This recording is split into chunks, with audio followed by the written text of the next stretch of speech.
Здравствуйте, уважаемые телезрители. Ассаламу алейкум. Тема сегодняшнего круглого стола – сирийский кризис. Я рад поприветствовать наших гостей на НТРК Ингушетия. Справа от меня религиозный деятель Харсиев Магомед Даудович. А дальше от меня сидит представитель муфтията Аушев Хасан Умарович, представитель комитета по делам молодежи Чербижев Магомед Мусаевич. Слева от меня представитель Федеральной службы безопасности Дугов Ильяс Владимирович. Следующий представитель Общественной палаты Муцольгов Иса Магомедович. Ну и последний участник, представитель МВД, Министерства внутренних дел Дакиев Рашид Микаилович. Почему мы подняли эту тему и решили провести круглый стол? Сирийский вопрос актуален как никогда прежде. Мы следим за тем, что происходит вокруг этого ближневосточного государства. И, как мы знаем, все началось с арабской весны и докатилось до Сирии. В каждой из стран Ближнего Востока, больше похожие на управляемые перевороты, проходила революция. И так дошла до Сирии. Сирия впала в полномасштабную гражданскую войну, к сожалению. И почему нас беспокоит эта тема? Потому что отголоски внутреннего сирийского противостояния могут затронуть и нашу молодежь, которая, не представляя реальные картины происходящих событий, может прийти и к ложным выводам. Первый вопрос у меня к представителю Общественной палаты Исею Магомедовичу. Иса Магомедович, является ли проблема сирийского кризиса проблемой для нашей республики?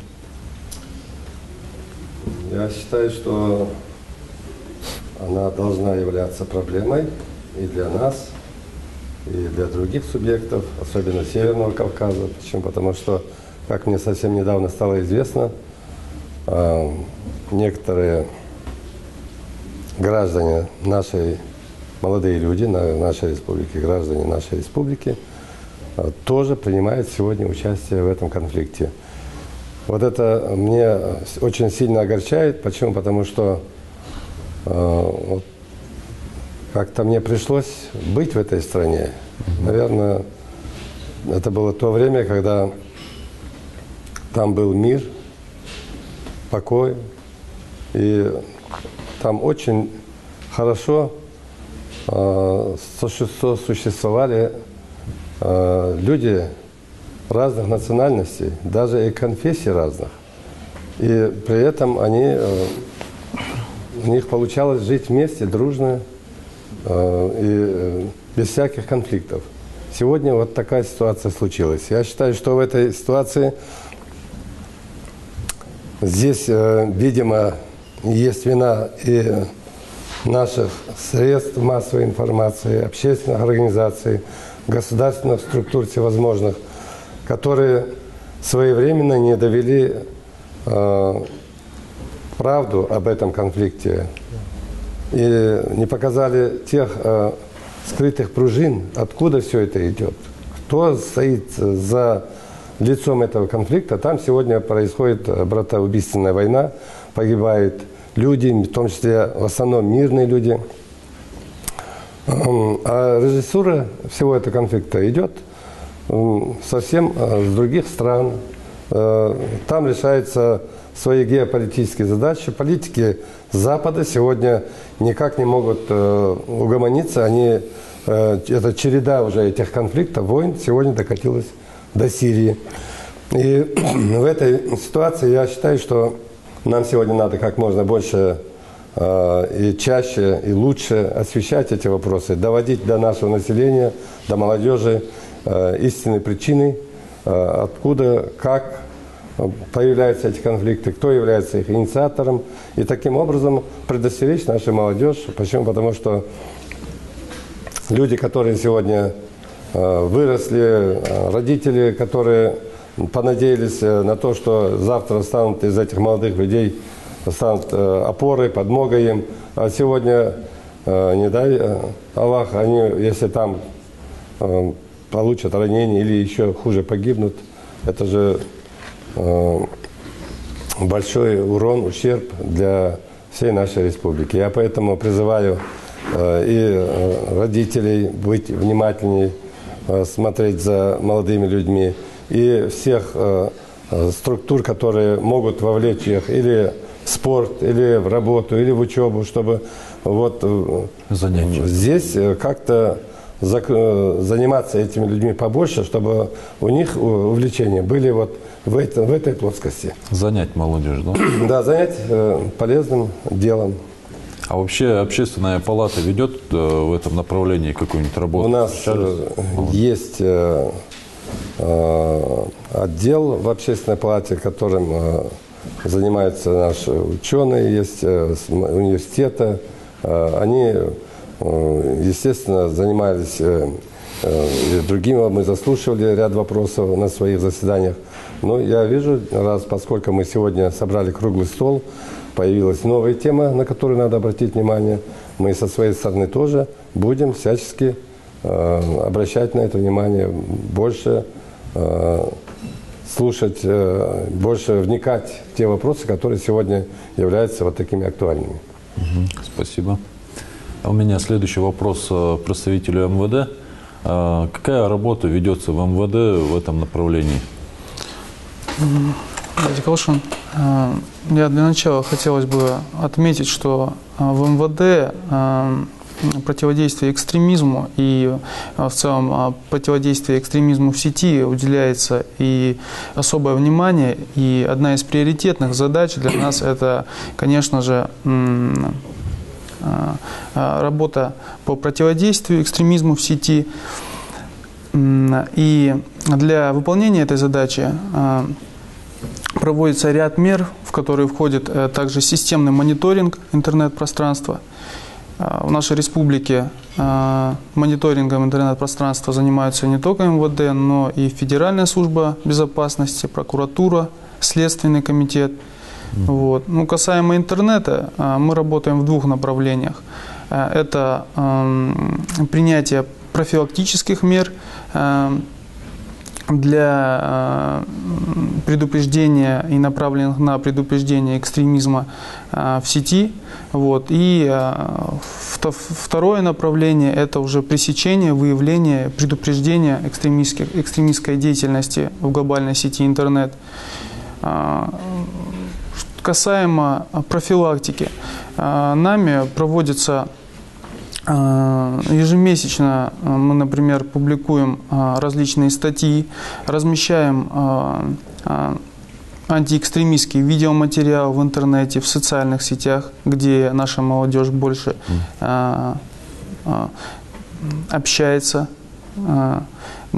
Почему? Потому что именно социальные сети как бы больше распространены у молодежи, и они именно там себя проявляют. Вот. Также мы проводим информационно-разъяснительные беседы, проводим лекции, проводим семинары, круглые столы в школах, в вузах, в ФОКах, физкультурно-оздоровительных комплексах, рассказываем молодежи об опасности, которая может подстерегать их в глобальной сети интернет. Вот. Как бы все проведенные нами мероприятия, они направлены на повышение уровня знаний у молодых ребят, как бы подготовка их более, чтобы они ответственно к этому подходили, с осторожностью к этому подходили. И вот эти вот все мероприятия, они как бы способствуют решительно как-то вот так противостоять экстремистской деятельности вот в сети. Вот. И по поводу второго направления, это уже именно пресечение, выявление, предупреждение, пресечение экстремистской деятельности. Что хотелось бы сказать, что молодые люди часто в интернете встречают различные экстремистские материалы, вот, потому что их достаточное количество. Мы для того, чтобы такие материалы не попадали, не были в открытом доступе, и молодые люди не смогли просто так просмотреть их, мы, конечно, их выявляем и отслеживаем и принимаем меры для их блокировки. Рашид, вот вы сказали, что вы ведете работу в интернете. Ну, как мы знаем, известные сайты, соцсети, Одноклассники, ВКонтакте, Фейсбуке очень часто, заходя на эти сайты, мы видим, как молодежь призывает, допустим, остальных отправляться срочно в Сирию, или по WhatsApp мы получаем сообщения от определенных людей, допустим, что срочно нужно оставлять. Даже вот недавно читал сообщение от девушки, которая отправляла девушкам сообщение, призывала бросать своих мужей, своих родителей и срочно отправляться в Сирию. Вообще ведется, отслеживается вот такие какие-нибудь призывы, и к чему ведут эти? Есть опасность вообще в этом? И, допустим, при выявлении, кто отправляет такие сообщения, ему грозит что-нибудь вообще? Да, конечно. Есть случаи, когда люди, сами того не подозревая, наши молодые люди распространяют распространяя такие вот экстремистские материалы. Как хорошо известно, что в интернете есть много экстремистских групп, которые такие публикации создают, а наши молодые люди не по незнанию, просто размещая у себя на страничке такую публикацию, не зная, что за эту публикацию они могут понести ответственность, а как мы знаем, в соответствии с действующим российским законодательством, граждане, разместившие у себя, распространяющие вот такие вот экстремистские материалы, они подлежат, конечно, административной и уголовной ответственности. Вот. Опять же, хотелось бы сказать и отметить, что когда таких ребят и таких граждан ловят, они, конечно, говорят, что мы не знали. Были случаи? Конечно, есть случаи, мы работаем в этом направлении, и опять же, они говорят, что мы не знали и так далее, но, как мы все с вами знаем, незнание закона не освобождает от ответственности. Поэтому, опять же, хотелось бы предупредить нашу молодежь, чтобы акцентировали внимание на этот вопрос и уделяли этому вопросу размещение у себя на страничках где-то, независимо от того, являются ли они авторами этой публикации, видеоматериала, аудиоматериала, а также комментария, или они просто разместили с чужой странички у себя. С какого момента эта статья считается преступной? Ну, допустим, как вы определяете? Вот, допустим, иногда я захожу на Facebook и вижу, человек просто хвалит определенную группу, допустим, которая считается террористической. Она считается просто за то, что их хвалят преступной, или за то, что призывают? То есть там граница есть вообще какая-нибудь, за которую мы можем сказать, вот эта статья ваша считается преступной, а вот это... Знаете, все статьи, все публикации, все материалы, выявленные нами, они в обязательном порядке отправляются на экспертизу. И специальные учреждения, эксперты, они определяют, является ли данный материал, имеются ли в нем признаки экстремизма и преступно ли это. Если это, конечно, уже подтверждается, то, конечно, человек привлекается к ответственности. Ильяс Владимирович, у меня вопрос к вам. Вот, допустим, молодой парень приехал за рубежа, участвовал в определенном конфликте. Вот что ждет тех, кто участвовал в конфликтах за рубежом? И были ли подобные случаи возвращения тех молодых ребят и задерживали ли их? Ну, для начала нужно сказать о том, что с этого года введены поправки, вступили в силу поправки в Уголовный кодекс Российской Федерации, в особенности касаемо статьи 208. Это участие в незаконных вооруженных формированиях на территории иностранного государства, как бы в ущерб интересам Российской Федерации. То есть в настоящее время эта статья вышла в новой редакции, и она предполагает уголовную ответственность и для тех лиц, которые участвовали в НВФ, скажем, на территории зарубежного государства, да, то есть вошли в состав вооруженного формирования, не предусмотренного законодательством того государства, на территории которого это происходило. есть уже судебная практика, то есть по стране было несколько приговоров первых, и у нас в республике тоже есть один случай, был один случай, когда вот гражданин России, житель Ингушетии, вернулся оттуда, как бы и в ходе следствия была доказана его вина, и он в настоящее время приговорен к 1 году лишения свободы. Вот. Ну, в беседах, скажем так, и с правоохранителями, и там, с родственниками своими, он неоднократно высказывал разочарование тем, что он там увидел, и был доволен даже тем с приговором, то, что там 1 год всего ему дали, и говорил о том, что он увидел там совершенно не то, что ожидал увидеть. А вообще какая антипропаганда ведется этому? И вот были случаи, что люди хотели уехать, и вы узнали об этом и как-то остановили этих людей? Ну, касаемо пропаганды, да, Федеральная служба безопасности сейчас, в общем-то, старается принимать участие во всех круглых столах и дают комментарии.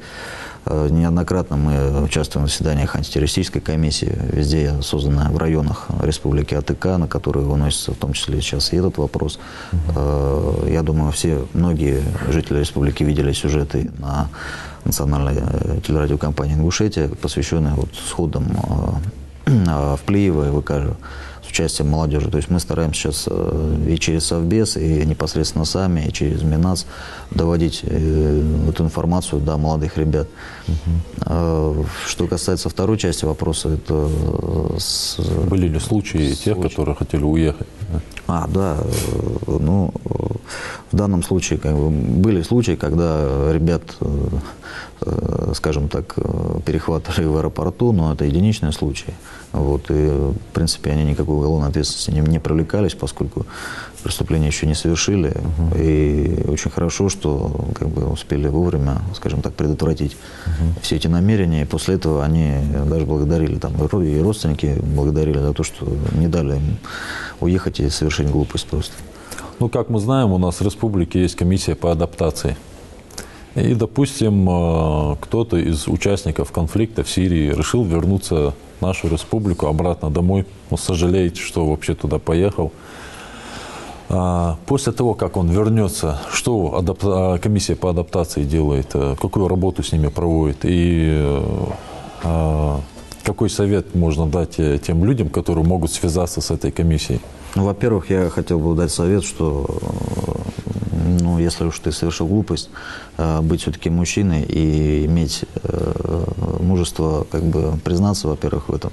И, скажем так, если есть желание действительно вернуться домой, в свои семьи и прочее, то никто им не обрубает, не сжигает эти все мосты. Весь этот вопрос стоит и на контроле у главы республики. Ну, нет никакой... Молодежь-то, наверное, боится, что их ломать, бить, об стенку. Да, конечно. И так далее. Здесь не нужно, здесь я хочу к ним обратиться, чтобы они не делали там из правоохранительных органов какую-то страшилку, поскольку такие вопросы у нас в республике, в общем-то, единичные, и они все стоят на контроле у руководства республики. В том числе возможен вариант и как бы провести это все через комиссию по адаптации. У нас было много прецедентов, когда людей возвращали из леса, и даже были прецеденты, когда они освобождались от уголовной ответственности. Вот здесь особо я хотел бы отметить, что статья 208 Уголовного кодекса, она именно предусматривает тот факт, что в случае добровольной явки в правоохранительные органы или органы власти, лицо, в случае, если его вина не будет доказана, он может быть освобожден от уголовной ответственности.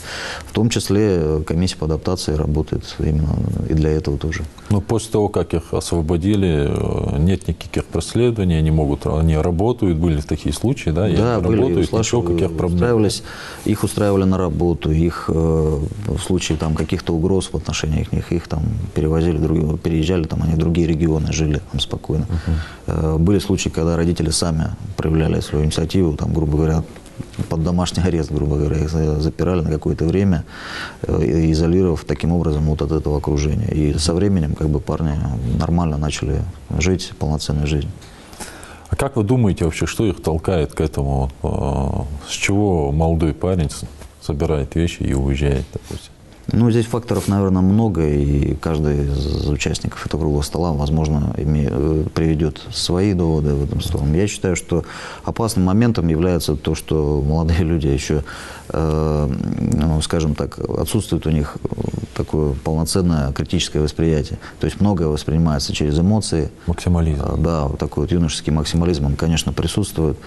И фактором риска, на мой взгляд, является тот момент, когда они, ну, скажем так, попадают в среду, где их не контролирует семья, где они отрываются от республики, допустим, переезжают в другие регионы Российской Федерации, выезжают на учебу за границу, там, на какие-то спортивные сборы, мероприятия, и он оказывается один на один со своими проблемами, вопросами, и в ряде случаев он, к сожалению, эти ответы на эти вопросы получает не от тех людей, которых следовало бы получать. И по незнанию, как бы, он оказывается уже втянут вот в эти путы, скажем так, противоправной деятельности. Уважаемый режиссер, Да. вот в этой связи есть ведь и такие факты, когда те, кто бежал из Сирии, сегодня находятся на территории нашей республики. Эти люди не из чужих рассказов, а из собственными. Вы имеете в виду граждан Сирии? Граждан Сирии, которые приехали и сегодня живут в этой республике. Есть у нас такие случаи? Да, да. Они известны. И было бы, наверное, очень полезно, продуктивно, чтобы эти люди вот сегодня вот тоже участвовали где-то в таком следующем, третьем, четвертом круглом столе и уже рассказывали, что там происходит, почему они вынуждены были оттуда уйти, почему убежали, вынуждены были стать беженцами. Вот их рассказ, наверное, это был бы наиболее такой доходчивый. По ситуации в Сирии мы видим, как неуправляемые группировки ведут конфликт между собой. Что вообще ученые говорят по этому вопросу? Революционная волна, которая прошла по некоторым арабским странам и застыла в Сирии, можно сказать, что это смута предсказанная и пророком Мухаммаду, саллаллаху алейхи вассалям, от которой нас сам пророк предостерегал во множестве хадисах. И те жестокости, которые мы видим, которые проявляют и приверженцы этих группировок по отношению друг к другу, по отношению мусульман. То есть получается так, что мусульмане под исламскими лозунгами убивают друг друга. Да. То есть разделились на несколько групп. И даже те поддерживали, подстрекали повстанцев в Сирии. Сегодня им все это начало, если можно так сказать, выходить немного боком. Потому что даже те народы, которые проживают сегодня в этих арабских странах, которые сами изначально все это поддерживали, они поняли, что действительно худой мир – это лучше доброй ссоры. Потому что там выйдет несколько тысяч человек, и если они хотят свержения кого-то правителя, это не значит, что их нужно слушать. Потому что они сами сегодня жалеют об этом. Даже с самого начала вот, те арабы в Сирии, которые начинали революцию, я, по-моему, слышал, что они призывали и египетских революционеров, и остальных не доводить этого до войны. Конечно, неоднократно, да, я вот слушал и ученых, египетских ученых, и ливийских ученых, как они обращались к своему народу, как они их предупреждали, чтобы они не выходили, чтобы жили в спокойствии. В любом случае, там вот в это время, вот Ближний Восток сегодня не тот, который был несколько лет назад. Им даже во сне не снилось, что такое может сегодня там произойти. И вот исходя из этого, сегодня ученые, авторитетные ученые из Саудовской Аравии и Египта постановили такой эффект, что ИГИЛ, или ИГ, как в последнее время стал называться, не имеет никакого отношения к исламу, а наоборот являются врагами ислама, потому что нет в исламе такой жестокости, которую они проявляют, и не может быть. И если человек хочет отправиться на джихад, у нас есть пример, когда молодой человек пришел к пророку, алейхиссалату вассалам, и спросил у него разрешения пойти на джихад, а пророк, алейхиссалату вассалам, его спросил: а живы твои родители? Он сказал: да. Когда с ними и усердствуй, то есть твой джихад заботится о своих родителях. То есть я могу сказать, что сегодняшний джихад нашей молодежи, это заботится о своих родителях в первую очередь. И муфтият Саудовской Аравии и муфтият Египта, они дали такой фетву, что ИГИЛ не имеет никакого отношения к исламу, что наоборот они являются врагами ислама. Магомед, а вот что можно сделать чтобы предотвратить случаи отправки молодежи в Сирию? Вообще, какую работу лучше вести? Нужно просвещать молодежь, и нам нужно всем работать. У нас есть сегодня структура, не просто государственная структура, а есть совет ТЭИПа, общественное объединение. У молодежи есть вопросы, на эти вопросы нужно отвечать. Совет ТЭИПов же не решит этот вопрос, потому что направление-то идеологическое. То есть совет ТЭИПов же не обсуждается. Здесь было сказано о традиции, обычае, нужно прививать любовь к своей родине. Нужно объяснить, что правильно, что неправильно. А сегодня даже есть такой достоверный хадис, когда пророк спросили, алейхиссалату вассалам, если будет время, когда мусульмане будут разбиты на группы и не будет у них единой сплоченности, что делать?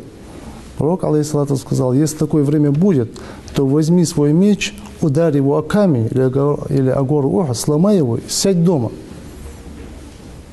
То есть нужно им все это объяснять, что сегодня не нужно следовать каким-то эмоциональным проповедникам, которые призывают идти на джихад куда-то в Сирию или куда-то в другую страну. Но они же основываются на определенные аяты, вот, допустим, где аят в Коране «Вапатилю мушрикина», вот сражайтесь с многобожниками. Но этот аят, уже ученые говорят, он был ниспослан уже в Мекке, тут имеется в виду уже мекканские язычники, именно мекканские язычники, поэтому если у молодежи есть вопрос, они могут и задать авторитетным ученым. Как говорит Всевышний в Коране, «Фасалю ахля зикри ин кунтум ла та'алямун». Спросите знающих, если вы сами не знаете. На любой вопрос сегодня у нас есть и ученые, которые могут ответить на этот вопрос, разъяснить им ситуацию. Но здесь, можно сказать, и множество факторов. Один из этих факторов, можно сказать, даже неопределенность, может даже социальная неопределенность, может это и низкое религиозное образование, можно сказать. Много факторов. Если говорить откровенно, Магомед, то, как мы знаем, в нашей республике вообще религиозные деятели, они труднодоступны. То есть тот молодой парень, который хочет задать вопрос, ему сложно добраться до религиозного деятеля. Обычно мы знаем, что после пятничной проповеди, если удастся нам встретиться с имамом, допустим, определенным, то это получится. Если нет, то мы его крайне редко и находим. Я бы дал такой совет. Каждую пятницу, чтобы каждый имам или до хутбы, или после хутбы в какое-то время, час или два, находился в мечети, то есть, чтобы ответить на вопросы людей. Или минут на 15-20 уже затронул бы любую тему, и на эту тему уже обратился бы к присутствующим. То есть выделить какое-то время именно в пятницу на вопрос и ответ. А так, допустим, я по этих фетвах я узнал через нашу газету «Эхсан». Главный редактор, который является Хасан, это газета, учредитель, который является и муфтият. То есть там были опубликованы эти фетвы. То есть молодежи нужно побольше, я не знаю, просвещаться. Экземпляров там мало, что-то мы не встречали. Можно было бы их раздавать в каждую пятницу во дворе каждой мечети. Но это мы будем, насчет этого тоже мы поговорим с Хасаном. Хорошо. Так, у меня вопрос к Хасану. Хасан, вот недавно я читал фатву, изданную Духовным управлением мусульман Осетии по поводу Сирии. Есть ли фатва у нашего муфтията Ингушетии, и будет ли вообще такая фатва именно по Сирии? Насколько я знаю, на сегодняшний день такой фетвы наш муфтият, наш духовный центр не издавал ни относительно Сирии, ни относительно каких-то других горячих точек. Перед тем, как перейти к освещению работы муфтията, я бы хотел несколько слов сказать именно о положении в Сирии, которое там находится. Как известно, ни одна из мировых религий, ни одна из авраамистических религий не призывает ни к насилию, призывает, наоборот, к умеренности, к добрососедству, добру и справедливости. Но во все времена и во всех обществах находились люди, которые пытались использовать религию в своих корыстных целях. Так как мы знаем из истории, именно под религиозными лозунгами происходили и крестовые походы, происходило и различные колонизационные войны, и так далее. И сегодня мы видим, что под религиозными лозунгами, прикрываясь религиозной ширмой, спекулируя на социальных проблемах каких-то, на неграмотности молодежи в вопросах религии, некоторые группировки, будь это экстремистские или сепаратистские, осуществляют свою деятельность. Это всегда было, есть и будет. Что же касается в Сирии, да, вот вы упомянули там войны Абу Бакра и так далее, и так далее. Тут как бы никакой аналогии с тем, что происходит в Сирии, быть не может. Почему? Потому что, ну, во-первых, не всякая война, разрешенная война в исламе называется джихадом. К примеру, войны с повстанцами, войны с бугатами, это не попадает под категорию джихада, это из категории хуруб аль-масалих, как называется по шариату. Что такое джихад именно, как их вот трактуют ученые? Это война, оборонительная война мусульманского государства против внешнего агрессора, который посягает на территорию, на государственный строй или угрожает вере. Вот это и есть джихад. А теперь, что происходит в Сирии? Да? Какая-то часть повстанцев выступила против правителя. Что по этому поводу говорит шариат, что по этому поводу говорит ислам, пророк Мухаммад, алейхиссалату вассалам. Воздерживаясь от своих оценок, приведу просто одну цитату. Хадис пророка, который передает имам Муслим. Пророка спросили, алейхиссалату вассалам: «Я наби Аллах, о посланник Аллаха, аруайта ин камат алейна умара, ясалуна хаккахум, ва ямнауна хаккана». Если над нами станет правитель, который будет требовать от нас выполнения наших обязательств, наших обязанностей, но не будет выдавать нам то, что нам полагается, соблюдать наши права. «Фама та'муруна», что ты нам прикажешь в этом случае? «Фа'арада анху», пророк не ответил ему. И после того, как он второй или третий раз спросил, пророк сказал: «Исмау ва ати'у», слушайтесь и повинуйтесь. Слушайтесь и повинуйтесь. «Фа иннама алейхима хуммилу ва алейкума хуммильтум». То есть они несут ответственность за то, что возложено на них, вы несете ответственность за то, что возложено на вас. И таких хадисов очень много. Хасан, ну, допустим, здесь же в хадисе речь идет о правителе мусульман, правильно? Да, я так понимаю. правителе мусульман, конечно. Ну, сейчас те группировки, которые там сражаются, они же не относят правителя Сирии именно к мусульманам. Вот то, что... Так как выносят решение, что он не молится, не постится, то есть не выполняет обязательства мусульман и так далее, и относится, ну, к определенной, допустим, ветке. То, что вот именно эта группировка конкретная, или одна, или две, или несколько группировок вынесли такфир или считают, что он не является правителем мусульман, это не значит, что он выходит из ислама и что он действительно не является правителем. Кто такой правитель мусульман? Это правитель, которого выбрали все мусульмане или выбрала какая-то группа, которая уполномочена мусульманам для этой цели. Более того, к примеру, об этом пишет Мухаммад Саид Рамадан аль-Бути в книге «Аль-Джихад кайфа нафамуха ва кайфа нумарисуха». Более того, если даже какой-то человек силой захватывает власть, утверждается в этой власти, то выступать против него также запрещается. Почему? Потому что по правилу шариата юхтар мин ахафа шаррейн, из двух зол убирается меньшее. Если этот правитель утвердился, он обладает уже силой, и выступление против него может привести к большим последствиям, то выступление против этого правителя считается уже запрещенным по шариату. И таких хадисов очень много. И единственное исключение, когда против правителя разрешается выступить, это хадис, в котором говорится: если только вы увидите явное неверие, на которое у вас будет довод от Аллаха. То есть там ставится 5 условий. Первое – это неверие, то есть не какое-то нечестие, то, что там притесняет кого-то, нарушает права человека и так далее, и так далее. Нет, неверие. Второе условие – это неверие должно быть явным, которое не может быть как-то истолковано иначе. Третье – это условие вы увидите, то есть мы должны узнать об этом, увидеть своими глазами или узнать истинным знанием, а не из каких-то там роликов, смонтированных из Ютуба и так далее, и так далее. Четвертое, на которое у вас должен быть довод от Аллаха, то есть из Корана. И пятое условие, даже вот если есть эти 4 условия, которые разрешают выступить правителя, должно быть пятое условие, должна быть сила для того, чтобы свергнуть этого правителя, который совершает явное неверие. И если же не будет такой силы, то за войну против него последует больше зла, чем до того. Вот это фето Ибн Усаймина, которого он вынес. Поэтому в Сирии ни одно из этих условий не выполнено.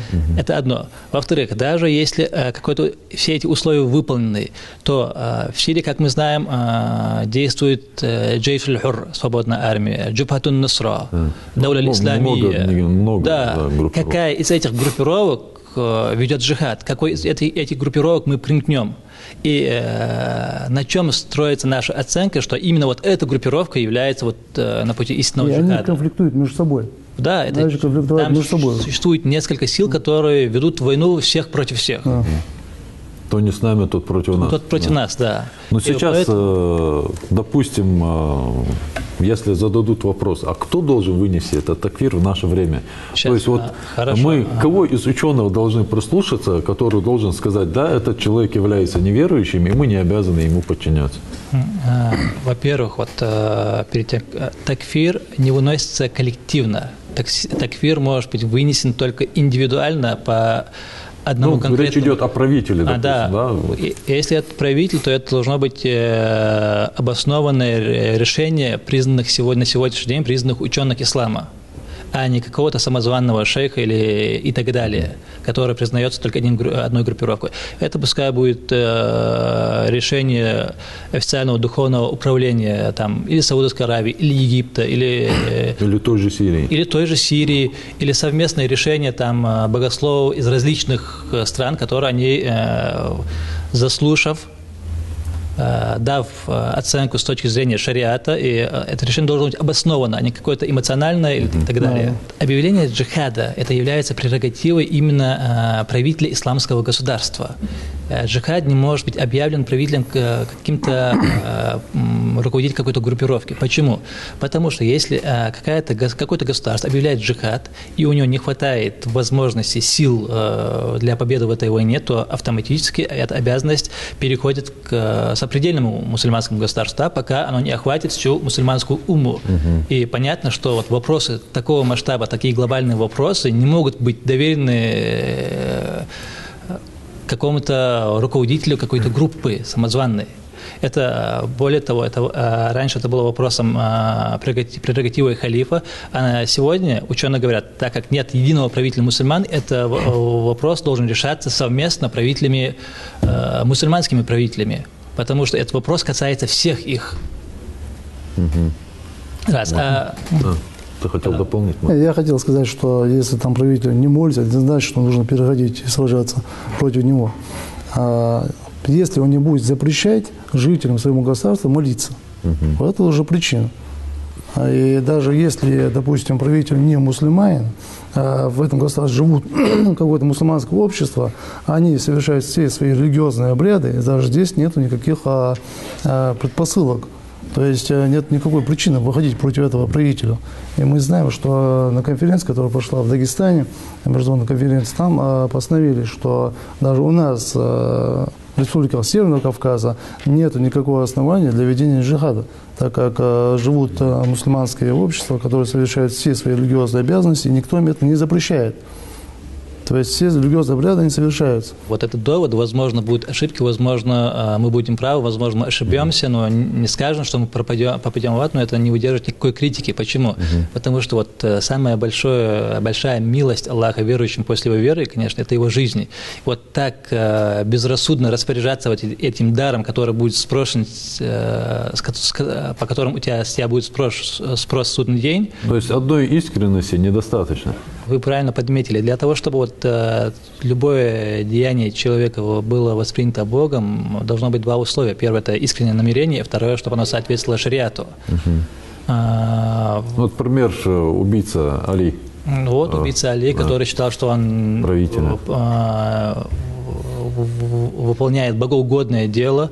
Против Али, взятие пророка, алейхиссалату вассалям, и двоюродного брата, которому еще при жизни был обещан рай, они выступили с войной, считая, что на праведном пути. Поэтому то, что они считают, что они правы, это еще ничего не означает. Просто вот молодежь, был бы призыв к молодежи, что перед тем, как предпринимать вот такие шаги, такие вот судьбоносные решения принимать, как бы они взвешивали все как бы на весах шариата взвешивали, выслушивали как точки зрения за и точки зрения против. И действительно искренне ответили самим себе просто, хотя бы перед Аллахом, на что они идут и какое воздаяние им ожидается в судный день. Насчет работы муфтията, да, вот было сказано, что имам очень сложно застать после пятничных хутб и так далее. Возможно, это действительно и так. Но... Ну, мне, по крайней мере, часто обращается молодежь и говорит, тут и обращаться некому, потому что найти их очень сложно. Во-первых, обращаться есть всегда к кому было бы желание. Духовный центр в любое время открыт, и любой человек может туда прийти, спросить, задать интересующие вопросы. Что касается имамов населенных пунктов, да, действительно, можно их и трудно застать, но почему? Тут как бы дело еще в нашем менталитете. Любое решение, происходящее в селе, не решается без участия этого имама. Будь то свадьба, похороны и так далее, и так далее. Имам иногда даже, выходя утром из дома, попадает только поздно ночью домой. Поэтому у него чисто физически может не хватать времени. Но это как бы по-любому, если есть такая постановка вопроса, есть такие пожелания, то желательно, чтобы они находили время для общения с молодежью и ответов для их вопросов. Но еще раз повторяю, духовный центр в любое время открыт, и любой желающий может зайти туда. Ну, допустим, вот молодой парень, который хочет в Малгобеке узнать вопрос, допустим, ответ на определенный вопрос, он не приедет в магаз, может быть, все-таки имаму было бы полезно или посоветовать имаму, чтобы в неделю один раз после определенной молитвы, допустим, час или два уделял мечети. Еще раз говорю, если есть такая проблема, то, конечно, ее надо решать и как-то выходить из этой ситуации. Раз. Но, во-вторых, есть еще какая проблема. Очень низкий уровень доверия на сегодняшний день, особенно у молодежи, не только к имамам, к официальному духовенству, к общественным организациям, органам государственной власти, может быть, это уже их проблема? Правоохранительным органам. Почему? Потому что для того, чтобы как-то кого-то завербовать, этих молодых людей, сначала надо подорвать их недоверие к духовенству. Мы сейчас говорили о молодежи, о молодых ребятах, которые могут пройти в мечеть, а то, что касается молодых девушек. То есть девушка не придет в мечеть задавать вопрос. Иногда бывают личные проблемы, семейные проблемы. Есть ли у вас телефон доверия какой-нибудь, допустим, муфтият, чтобы девушка могла позвонить, рассказать свою проблему? То есть очень часто девушка не хочет показать своего лица или показывать лица, или говорить свою фамилию, имя, чтобы как-то это анонимно осталось. Действительно, такой, к сожалению, телефон пока у нас не работает, так как с переездом когда не налажена телефонная линия. А до этого такой номер был, он работал. Кроме того, сейчас на радио Ангушт есть телефон доверия, когда любой человек может просто позвонить, задать интересующий себя вопрос и получить исчерпывающий ответ. В наших мечетях, как правило, обычно стандартные темы поднимаются. Я, например, не слышал ни в одной мечети тему экстремизма. Может быть, я в эту мечеть не проходил, я не знаю, но в тех мечетях, которые я посещаю, тема экстремизма, радикализма или тема даже того же джихада, просто объяснить, что такое джихад, в каких условиях он ведется, этого не было. Вообще, рекомендуется ли имамам от муфтията такие темы поднимать? Выбор темы проповеди, это остается прерогативой имама. Имама как-то... Да, мы понимаем, что они муфтият не навязывают. Не навязываются, все-таки рекомендации. Рекомендуется учитывать те актуальные проблемы, которые существуют на сегодняшний день в республике, будь это у молодежи или каких-то других категорий населения, конечно, рекомендуется. Так. Хорошо, у меня следующий вопрос представителю комитета по делам молодежи Магомеду. Магомед, какую работу ведет комитет по делам молодежи в этом направлении? Говоря о таких социальных негативных явлениях, которые происходят в мире, к большому сожалению, в данных явлениях участвует молодежь. И, соответственно, мы, как сотрудники работники комитета по делам молодежи планируем и работаем в этом направлении, чтобы организовать какой-то досуг молодежи, направить их в правильное русло. Говоря о мероприятиях, которые мы непосредственно проводим для молодежи, мы делим его по иерархии. Сперва у нас районные, городские, республиканские, северокавказские, общероссийские и международные мероприятия, где нашей молодежи мы даем возможность участвовать. Говоря в частности о мероприятиях, очень много мероприятий мы проводим спортивной направленности. То есть это кожаный мяч, воркаут-площадку мы начали очень сильно развивать, интеллектуальные мероприятия мы проводим, подобного рода круглые столы на актуальные темы, касающиеся молодежи, мы очень часто проводим. Также мы в большом объеме проводим работу, касающуюся развития волонтерского движения, чтобы занять молодежь.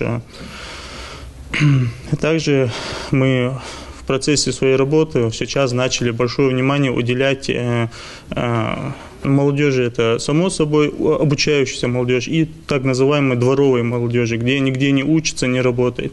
То есть это молодежь, которая находится в группе риска.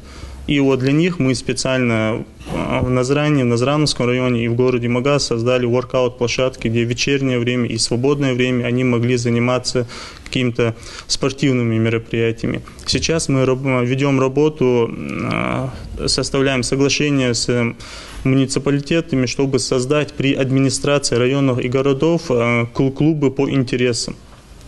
Чтобы молодой человек, которому более интересны какие-то спортивные, более спортивные склонности у него есть, чтобы он мог заниматься какими-то своими спортивными. Если у него более какие-то интеллектуальные, будь то эти шахматы, шашки, или просто участвовать что, где, когда, чтобы создать площадку для общения для них.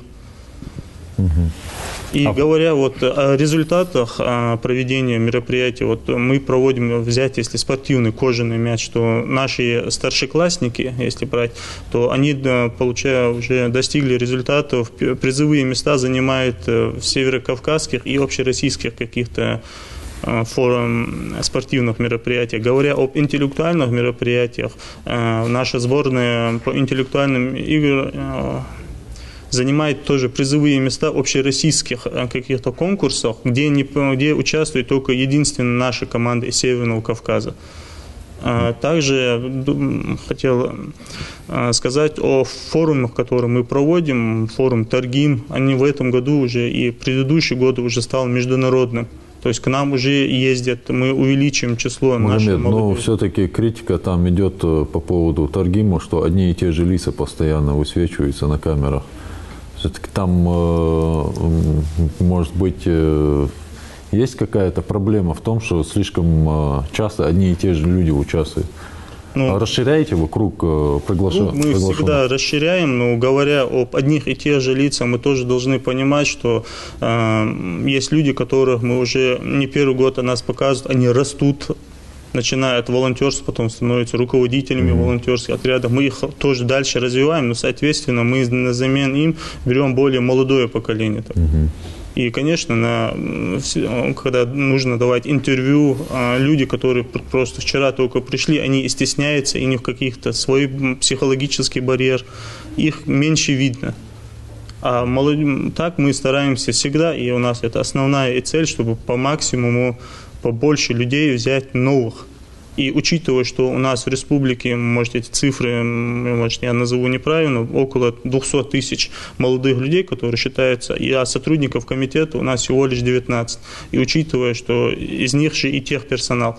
И у нас по каждого сотрудника получается по 10 тысяч молодых людей, и, соответственно, мы не сможем столько молодежи за время это обработать, и показать, привести.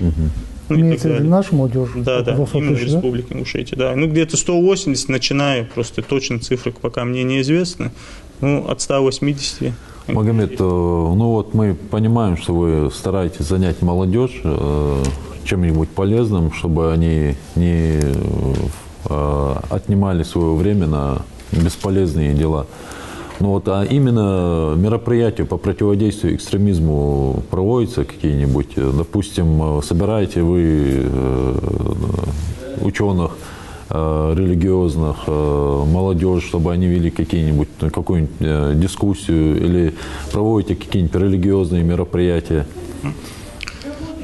Все мероприятия, которые мы проводим, вначале мы стараемся провести какую-то агитацию, обращаемся с молодежью, чтобы они мирно жили. Также комитет именно в этом направлении сотрудничает с общественными организациями. Если брать, к примеру, Общественный фонд социального развития «Генезис», у них проходит сейчас региональный проект вместе, который называется, я сам непосредственно был приглашен на тренинги, которые они проводили.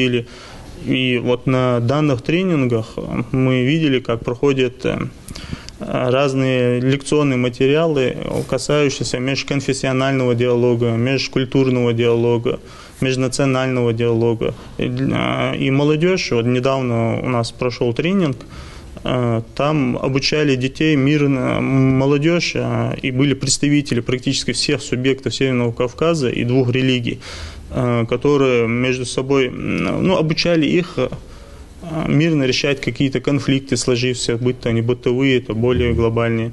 И вот подобного рода мероприятия мы проводим, но в процессе мы планируем больше акцент сделать. Какую-нибудь литературу, призыв, допустим, буклеты непосредственно сам комитет разрабатываемый. А говоря о сотрудничестве с общественными организациями, вот Общественный фонд создал «Генезис» буклет «Ислам, религия мира и согласия», в котором все действительно доведено,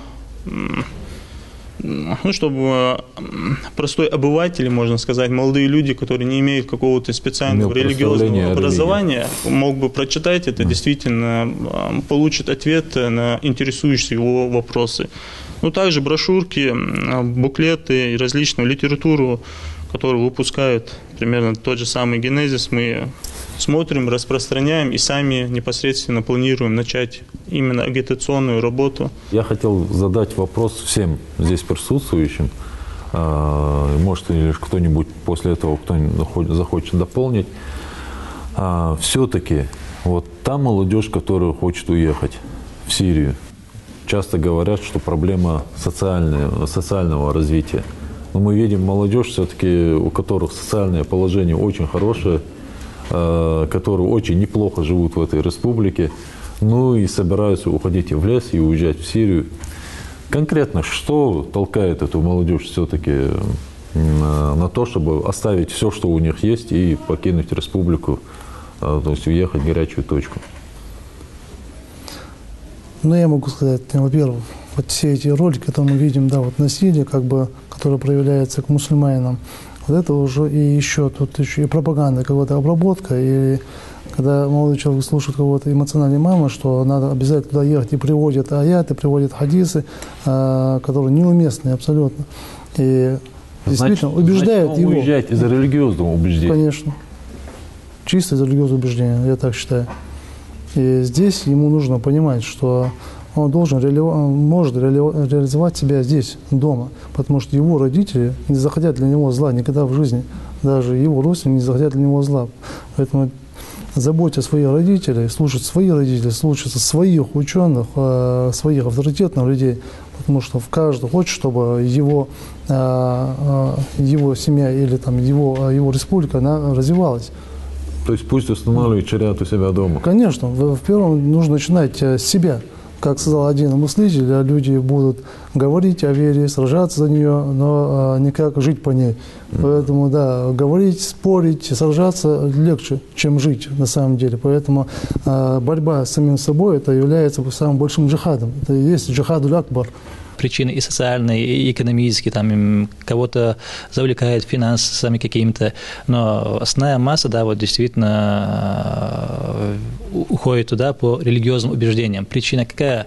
Это, во-первых, как я уже сказал, неграмотность в вопросах религии, низкий уровень образованности, низкий уровень культуры, и, во-вторых, видя то состояние, в котором сегодня находится мусульманская умма, то, что им показывается, вот эта романтика, которую они видят на роликах, на пропагандистских, это и то, что происходит в действительности, в реальности совсем разные вещи.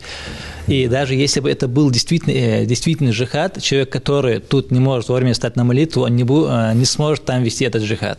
Если у вас есть желание дать совет молодежи, то есть что они должны конкретно делать, и чтобы не отправляли в Сирию? Слушаться родителей. Обращение? В первую очередь начинать с того, чтобы внимать советы родителей, прислушиваться к ним и исполнять свои сыновий долг перед родителями, в первую очередь. Я бы хотел сказать, чтобы именно наши ребята не велись на поводу вот таких вот экстремистских групп, экстремистов, преступников, вот, анализировали, осознавали свои действия, свои поступки. Вот. И я думаю, и мы будем, и общественные объединения все, я думаю, и государственные структуры тоже должны как-то объединиться и тоже помогать им вот так же вот разъяснять, показывать, что это неправильно, что это плохо. Нужно чаще, конечно, собираться и обсуждать актуальные для нас вопросы. Вот. И тем самым помогать нашей молодежи, не оставлять их наедине с самими собой. Органы власти республики сегодня проводят огромную работу для того, чтобы занять молодежь. И я думаю, что ни для кого не секрет, мы видим позитивные изменения последних лет, когда и какие-то проявления экстремистского, террористического характера все-таки их становится меньше. И молодежь тоже должна это видеть, и не только критически относиться к деятельности органов власти, хотя это тоже должно быть здоровая критика, она всегда должна быть, но и самим принимать участие в этой работе. В республике большой задел на будущее. Республика развивается плодотворно, и огромное количество еще предстоит сделать. Поэтому если они будут не только мы к ним будем идти, но они к нам тоже будут тянуться. Я думаю, что в итоге будет достигнут определенный консенсус, и их будут задействовать, и они смогут сделать замечательную карьеру в спорте. Мы на сегодняшний день видим, гордимся своими республиканскими спортсменами. У нас есть олимпийские чемпионы. Наверное, нужно равняться им на них, тянуться, становиться такими успешными людьми. И в других сферах, не только в спорте, у нас есть успешные люди на сегодняшний день. Так что я думаю, что нужно обращать взгляд и туда тоже, и советоваться 1000 раз подумать, а потом еще раз 1000 подумать. Вот мое мнение. Я благодарю наших участников круглого стола, наших гостей за то, что уделили нам внимание. И надеюсь, что наши телезрители извлекут пользу из нашего круглого стола. Со своей стороны хочу обратиться к молодежи, чтобы прежде чем подумать о том, чтобы куда-то уехать или где-то участвовать в каких-то конфликтах, подумайте 1000 раз и создайте этот шариат у себя дома. То есть воспитайте себя для начала в исламе. Получайте образование в религии. Как пророк Мухаммад нас призывал к тому, чтобы мы учились. И Аллах, ведь Всевышний в Коране говорит: «Иннама яхша Аллаха мин ибадихи уляма». Поистине из числа его рабов больше боятся знающие Аллаха. Поэтому призываю вас к тому, чтобы получать знания, взвешивать и, соответственно, следовать своему знанию. Устанавливайте шариат у себя дома. Благодарю вас. Спасибо вам большое.